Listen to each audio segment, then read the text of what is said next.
How are we doing, YouTube? Have we all recovered yet from the dust inhalation from Leeds? Because I haven't. I absolutely haven't. Welcome back to the channel. We're back on festival content. Probably for the last time in a while. Because festival season is just finished. And now I'm just depressed about it. But we're going to do a little chill one today. I'm just lying down, having a vibe. And we're going to do a little We're going to do a little post-match interview for Leeds Festival 2025 this year. Fuck me. So where do we begin? I'm going to get the negative shit out of the way first. Because this isn't a hateful video, but it's honest. And I pride myself on being honest about this kind of thing. I haven't shied away from any concerns I've had in the past when I've made festival content previously. So, we're going to fucking talk about it. Now, in previous videos that I have made earlier in the year, I had expressed concerns that I thought Reading and Leeds, both of them really, but that I thought Reading and Leeds had massively undersold. And I was fairly obvious from the fact that they kept pushing all these payment plans and going, oh, please buy, pay in 3, pay in 2. Like, just buy a ticket. Because we got there. Well, so we got there and we did early bird, and we did early bird last year as well. And it was quiet, and we thought, maybe it's because it's Wednesday. Get to Thursday. Oh, it's still a bit quiet. Get to Friday. Where the fuck is everybody? Honest to God, it was the contrast from last year. It was just insane in terms of the campsite. Well, let's talk campsite first. So usually in Leeds, you've got tents fucking everywhere, in the way of the walkways, all over Orange Hill. Wasn't the case this year. Wasn't the case. Don't get me wrong. I actually really liked the new splits for the campsite. So we were in Glitterball Grove, and it's all genuinely actually just fenced off and ticketed properly, and you get wristbands. So I liked that aspect of it. But it was just dead. There was fuck all anybody there. It was strange. Just going on Orange Hill, no one was camped there. Absolutely nobody. And then just looking out into the fields, and it's just quiet. It was weird. It was very weird. Going through the fucking festival village, usually the tents are coming up right up to the line for the walkway. Miles away. Push them back miles. And speaking of small things, let's talk about the arena. Because even the arena was smaller this year.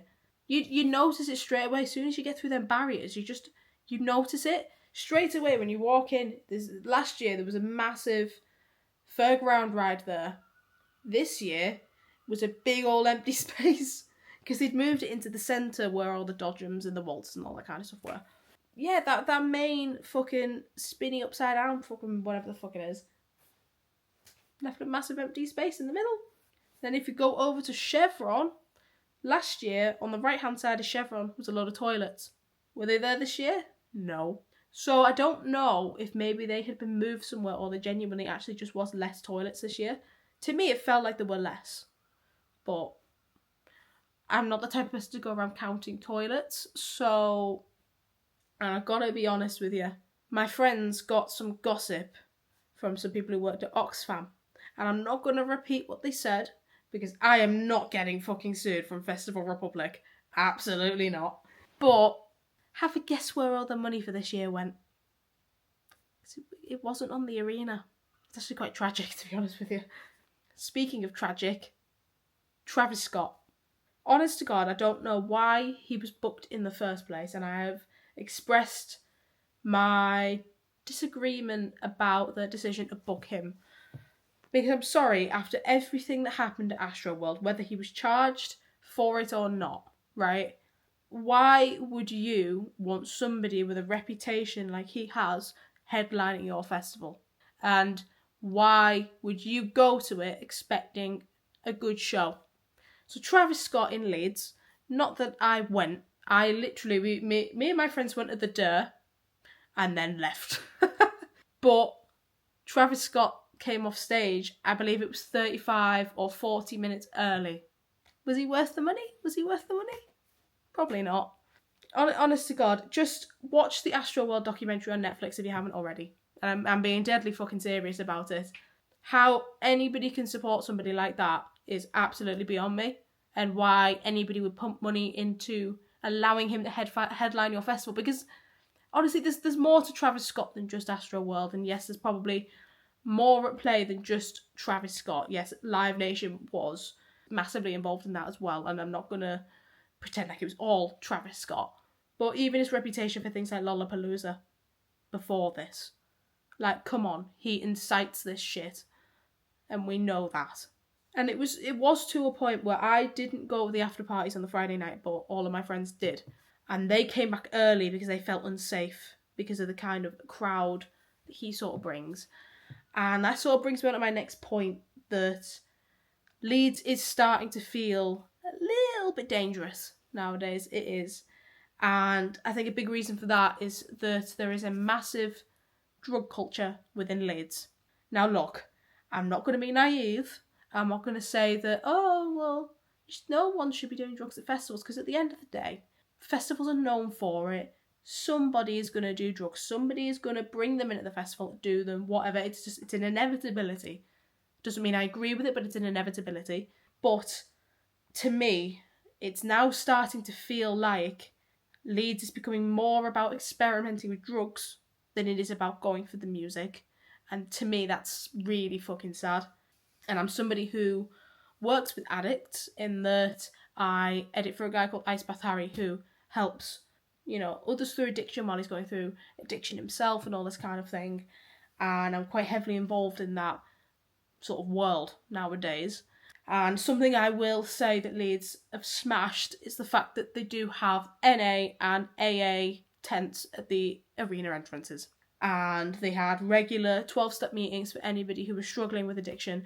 And I found that was unbelievably brilliant. And I can only praise Leeds for that. That's amazing. But I have heard a lot of people saying that Leeds are starting to feel like the GCSE or the A-level festival. And as a nearly 25-year-old, I am feeling that. I really am feeling that. And that's not to say that these people shouldn't belong at Leeds. But it is starting to feel like we're just going to go and do a load of drugs and have a party and have no repercussions for 5 days. And that's not what it should be about. It should be about the music. And I suppose I'm also saying that as a music fan. I go for the music. I don't go for anything else. I really don't. And I think Leeds need to step up, and something needs to change, because it is becoming a dangerous situation when you're having to be so hyper vigilant about drugs and about the people around you, because of the likelihood that somebody next to you is absolutely off the fucking tits. And I don't feel like that in any other festival or music situation. I don't feel like I don't even think about drugs once anywhere else. I really don't. Whereas at Leeds, it's constantly in the back of your brain, because the likelihood is you are surrounded by drugs 24/7 when you're there. And that's my God's honest truth about it. I'm not here to shit on anyone's fun, but at the same time, don't do fucking drugs. Don't get into it. It is not fucking worth it, and I'm deadly fucking serious about that one. And my final little complaint: why was there only one ticket gate this year? Why? Last year, because we camped in Purple, we went through the ticket gate that was in between Purple and Orange, and it was brilliant. We were right there, made loading in and loading out so much easier. So why this year was the only ticket gate in the blue fields? Because we've had to lug all of our shit in multiple trolleys up Orange Hill, and I think it was actually the worst experience of my life. It really actually was, and I'm not being dramatic. Leeds, open the other ticket gate next year. I ain't doing that shit again. You just can fuck off with that. Other than that, I had a brilliant time at Leeds.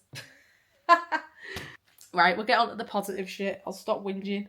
But I think all of that needed to be said. It needed to be said. I'm sorry, but it did. Let's have a chat about the amazing acts that were on this year. Everybody that I enjoyed. I'm going to start off strong. Bring Me the Horizon. Wow. Perfect headliners. Absolutely perfect. The way that they have levelled up the shows in the last few years, especially with Next Gen. I went to the Next Gen tour last January, and it was a very similar show in terms of production. It wasn't exactly the same. Obviously, it was a festival headline slot compared to their own tour, but obviously the tour was before the latest album came out, and this is sort of at the end of that album cycle, so there was variety. It was a bit different. But even then, even going back to when I used to watch Reading on iPlayer, last time Bring Me the Horizon did this, yes, they were unbelievable, but they've stepped the game up now. They are so deserving of headline slots now. Not to say they weren't before. Obviously, I've been a Bring Me the Horizon fan for the last 10 years, but I have nothing negative to say, other than the fact that I should have done Anti-Fist. But pop off, Marlene, you were fucking class. On the same day as well, Limp Bizkit, I feel like I lived through a bucket list moment of doing the little rolling dance while he was on stage. And you know, I'm somebody who grew up watching Scuzz TV and Kerrang TV in the 2010s, and you know, Limp Bizkit would be on pretty much multiple times a day, being really honest. It was just a nice little full circle moment for all of us to be in that field together, doing the little dance. Good vibes, all around good vibes. Chapel Roan as well. No shade to Hosier at all, but how Chapel wasn't the headliner is mind-blowing. Because even her stage design, stage presence, everything was immaculate. It was brilliant. She had such good energy, such good vibes. You know, everybody had a good time in that arena. I'm sorry, but my genuine opinion is the only reason I think she didn't headline was because Reading and Leeds had a fear that she might have dropped out. Because at the time, she was cancelling gigs left, right and centre. And yes, I can understand the anxiety thing. I'm not shitting on that. I'm not saying she's shitty for it. But promoters, when they're looking to book people, don't like to see multiple cancellations because they'll just assume that you're going to cancel on them as well. So I think that was the only reason for a double headliner that day. Because I'm not being funny. Somebody who's coming on stage at like 20 to 7 in the evening is not a headliner. I think they're just saying that because they wanted her to be the headliner, but didn't exactly trust her. And I hope puts her back in the good books because she so deserves to be a headliner. She was unreal. Something that really confused me as well was that I always thought the Chevron was intended to be a dance stage. And I do believe the Chevron was purely made for the Prodigy last year because of the light show. And I'm glad that they've kept it because Chevron is it's a class stage. It's brilliant. As much as dance and EDM and house and all that kind of thing, it's really not my thing. You have to appreciate how amazing it looks, especially of a night time when you've got your headliners on at Chevron. It's brilliant. But, having said that, going back to the genre thing, having soft play on a stage like that that's intended to be for dance was strange to me. However, they fucking smashed it. I have nothing but time for soft play. They were so fucking funny as well. And Free Palestine as well. It was quite the breath of fresh air seeing how many acts this year actually did bring up Palestine in a climate where it's getting censored left, right and centre, especially on places like the BBC. Even Bring Me the Horizon in, was it Throne at the end? And the other Palestine flags? Amazing. Because I'm not being funny, right? But musicians talking about Palestine is the least of your fucking problems. People getting blown up and starved in Gaza, that's what we need to be concerned about. I also liked the fact that Leeds this year actually had the climate bus as well, just outside of the arena. Because I'm sure last year, I might be remembering this wrong, but I'm sure that Reading had it and we didn't get it. At least that's in my brain. We didn't have a climate bus last year. So I'm glad that we got one anyway. And there was an amazing band on there called Dead Wax. I'm going to be real. I am not convinced that these lads know who I am, but we have some mutual friends. And it was some people that I used to be friends with in band society in uni. And I know that they're friends with them. So I went and checked them out. And I'll tell you something, they're fucking unreal as well. I feel like I'm saying that about everybody. Everybody's just fucking unreal. But honestly, if you're not getting yourself into Dead Wax, get into them. If you like the likes of Asteroid Boys and anything that's sort of like a fusion of like nu metal and grime, they're for you. They are for you. And I think, give it maybe a year or two, they'll be in the Festival Republic, getting on the main stage, so on and so forth. Sort of a bit like South Arcade. So South Arcade last year were on BBC Introducing, And this year, they're on main stage.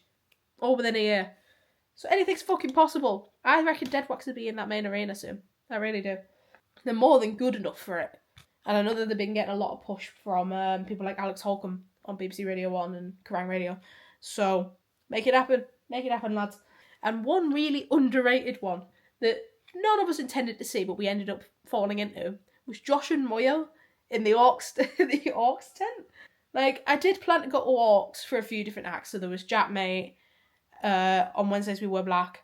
But Josh and Moyo was one where I knew them from TikTok, but I didn't intend on going to the set. We just happened to have some spare time when we were next to it. We went in, and it was such a laugh. It was so fucking funny. All like the different competitions and the different games and, you know, crowd karaoke and all this kind of stuff. It was such good fun. It was such a laugh. So if they ever do any sort of, I don't even know, do they do a podcast or is it just a joint channel? I don't even know.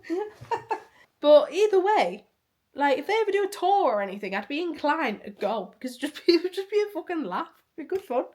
Now, if we're going back again to the campsite, I'm going to do a little bit of a shameless plug. So, there's a video doing the rounds on TikTok that I uploaded. So, it's my own doing. But it was of our camp flag this year. So, as I say, we were in the Glitterball Grove. And we had this massive flag that had a picture of Jesus on it. And it said, "He is risen." And you know what? I have had this video planned for months. Like, genuinely months. Probably since I first came back to this channel at the beginning of the year. Like, I would probably argue maybe March. Something like that I had this video idea. And it was all because, and I explain it in the video, it's on my YouTube Shorts, but it's doing a little bit better over on TikTok. So go and support it wherever you see it. It's a funny video. Believe it or not, I did actually work hard on it. God, I sound so unemployed. Yeah, the basic premise of it was that my car was targeted by this leaflet. And on this leaflet, it was a picture of Jesus with "He is risen" on it. And I thought this was hilarious. I put this in the group chat with my friends. And I found it funny, the fact that they put "He is risen," because of how it's grammatically incorrect. It should be "He has risen," but it's "He is risen." And we thought it was so funny. And my friend Rachel, she's a photographer, and she's quite big with Photoshop. And she was like, "Bear with." And she made this fucking photoshopped meme photo that almost sort of resembled like early 2010s sort of meme culture. And she just created this fucking really funny photoshopped meme. And we were like, we need to put this on a flag for Leeds this year. And we did. And we hung it, and we got so many compliments for it in the arena. Like, people going past going, "Fucking love your sign, love this, love that." And there was one night, I think maybe it was Friday when everybody got back from being sort of at the after party. I don't really remember. Maybe it was Saturday. I don't know. It was one of the days. Anyway. And we were in the tent, and we heard a big group of people coming over going, "Oh my God, I love this sign." And we could see the shadows doing like a photo shoot with it. And honest to God, I'm desperate to see these photos. And in the comment section of this video on TikTok that I posted about it, some people have been sending photos, and it's so fucking funny to know that, like, some people in that comment section were saying that we made, like, camping experiences for them, and we were, like, their favourite part of coming back to camp and stuff. It's so heartwarming that this literally just started as an inside joke because somebody put a Jesus leaflet on my car. Like, it's so funny. So thank you to everybody who's been really lovely about it in the comments, and, you know, people getting involved in it. And if you have any pictures with this flag, please send them to me, please, because I want to see all of them. So just know, if we come back next year, we'll bring him back. We'll bring Jesus back. See if he can come and find us, take some more photos with him. And last but not least, before I leave, let's talk next year, 2026. Who do we think is going to be on the bill? Who's going to headline? I only really have two predictions right now. For a headliner, I think Sabrina Carpenter, and I'm quite confident because I have a theory about it. So last year, on the main stage, repeatedly, like literally maybe like at least twice in between acts on the main stage, they would be playing the music video for "Nobody's Soldier" by Hosier. And I thought it was such a rogue choice. It was such a random thing. And then obviously it come out, oh, Hosier is headlining Reading and Leeds the following year. And this year I noticed they were constantly playing Sabrina Carpenter songs on the main stage, especially before Chapel Rome. We noticed it. So to me, I was a bit like, shit, is this another red herring? Are we going to get Sabrina Carpenter? And I think she would do really well in Reading and Leeds. I would love to see her. And to be honest, if it does end up being her, I will probably be buying a ticket. I'll probably buy a ticket either way next year. But yes, I would be very happy if that's the case. And then as an act, I think we're in for Don Brocco coming back. Because, come on, they're doing a new album. Let's be real. We all know it. They're coming back bigger and stronger than ever. And to be honest, I was surprised that they didn't do a secret set this year. And that's just reminded me of the fact that Reading always get better secret sets. Like, I'm sorry, they had fucking Rebel Wilson, fucking Katie Baser, Sophie Ellis-Bextor. Our secret sets were people who'd already played at Leeds that are playing again elsewhere. Like, come on, it's not fair. It's not fair. They just want to be on the fucking BBC. No shade, because I do actually like these people. But come to Leeds. Fucking come to Leeds. Leeds is a better festival. I completely forgot what I was talking about. Don Brocco. Yeah. Well, at least they didn't do the secret set of Reading. They just left us out. But yeah, I think Don Brocco are going to be on the list next year. I don't think they'll be headlining quite yet, though. But I do think they'll be higher up the bill. Maybe in sort of this kind of slot that maybe Enter Shikari were at this year. But yeah, let me know what you think. Who do you think is going to be at Reading and Leeds next year? I really need the toilet because I've been sat here for ages and I've been guzzling a load of water because of my sinuses. Blame the dust, I guess. So yeah, happy to talk festivals with you soon. I have a vlog coming this Sunday evening. My time in Rome with my lovely girlfriend. And I don't know whether... I'm assuming this video is going to come out before that one. I hope it will be. And here's to being active on socials again. Because I've been very not active this month. I really need the toilet. I'm going to leave. Farewell, everybody. And I shall see you next time. Reading and Leeds, fucking do something. Hopefully before that. I actually have to make original content now. So, great. Like and subscribe. See you soon. Farewell. She's in the club making it rain. God, she knows she's just